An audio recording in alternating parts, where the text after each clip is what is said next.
Hello, it's Margo back in Mexico. Woohoo! Oh man, what a trip my life is that I can just all of a sudden be back here. So today I wanted to do a little post about Sargasso. My deadhead family is about to buy tickets to come back to Riviera Maya, actually Riviera Cancun, and a lot of people are concerned about the Sargasso situation, which is what we call this new bloom of seaweed that has started in the last few days. So I'm gonna move over here a little bit so you can see. I'm in Pamul, which is a small community that is near Puerto Aventuras. It's maybe, I don't know, 5-10 miles from Barcelo, where we've been for the past few years.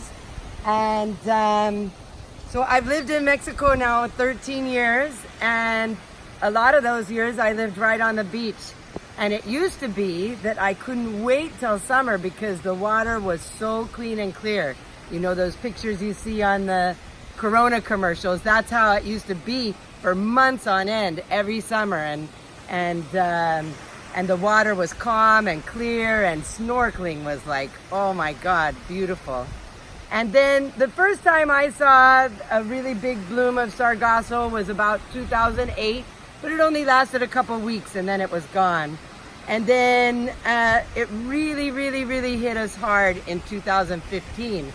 And because it was such a new thing, we didn't really know what to do about it. And it was scary because we'd never seen anything like this. It was totally new thing. And so, but it only lasted for maybe 5 months. And then one day it was gone.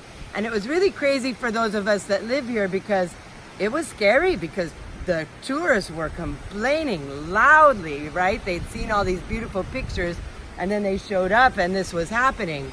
And so we didn't really know if it was ever gonna go away. You know, it lasted months.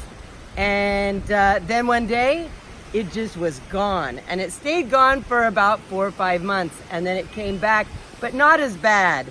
And so, like I said, 2015 was the first really bad year. And then like 2016, it happened, but not so bad. 2017, it happened, but not so bad. 2018, you know, it happened and it lasted a pretty long time, but we were pretty used to it by then. And so a lot of places had ways to remove it and things like that. But this year, from what I understand, we've been hit really hard, as you can see by what's behind me. And I'm gonna post some pictures as well. So it's super unpredictable. As I was preparing for my trip back to Mexico, I talked to somebody 2 weeks ago and they said, oh my God, it's really bad. And then I talked to somebody a week ago and they said, yeah, it's gone and it's totally clear. And then I come home and as you can see, it's happening. They say right now there's a big mat of it that stretches all the way to like Africa or something like that, that we're about to get hit with. And most of the places in Mexico aren't really prepared to handle this. You know, we used to always remove it by hand and now a lot of places are resorting to using machines to remove it. And also getting rid of it has become a pretty big problem. I mean, where do you put it? There's nothing but houses as far as you can see down the coastline. So there's no place to really get rid of it where you can't see it or smell it. There are some people that are doing some kind of fun things. People are building houses out of it. Some chefs, of course, are cooking with it. But to me, the real issue is it's super unpredictable. You cannot ask me today how it's gonna be in 6 months because it could be worse, it could be better. There's just really day to day, no way to predict it. Two, a lot of people complain about how it stinks. And as you can see, there is a lot of it where I am. And I don't know, I don't think it smells that bad. You know, I've been in cities that smell worse than this, right?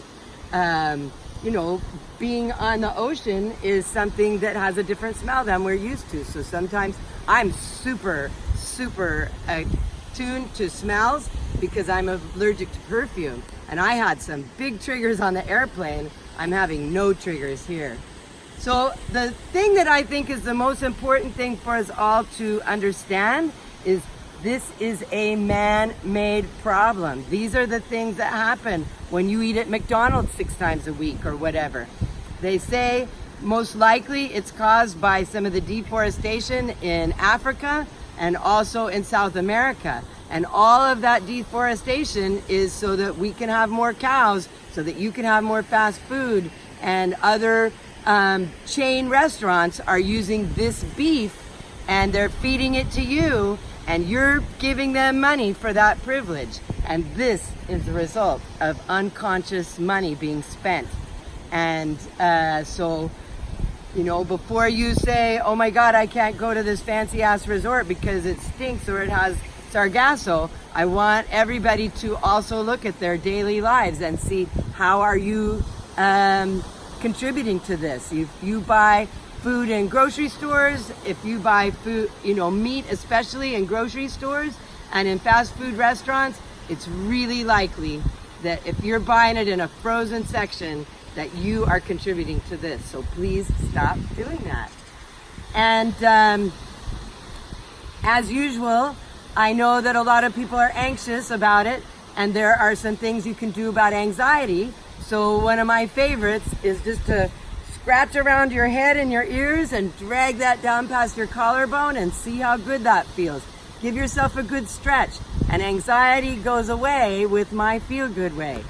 If you want to learn more about that, you can go to myfeelgoodway.com, and I will be happy to help you with your chronic pain and stress, your addictions, whatever.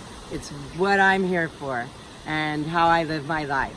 So I look forward to seeing my deadhead buddies here in Mexico, and I think it's 160 days or something like that, not so long.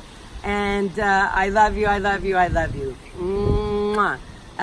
Check out my blog for more pictures and a little bit more about what I know about Sargasso. I'll also be posting a link to a Facebook group about Sargasso, and you can get good information there. Okay, cuties, I love you. Mwah. Yay, I'm in Mexico!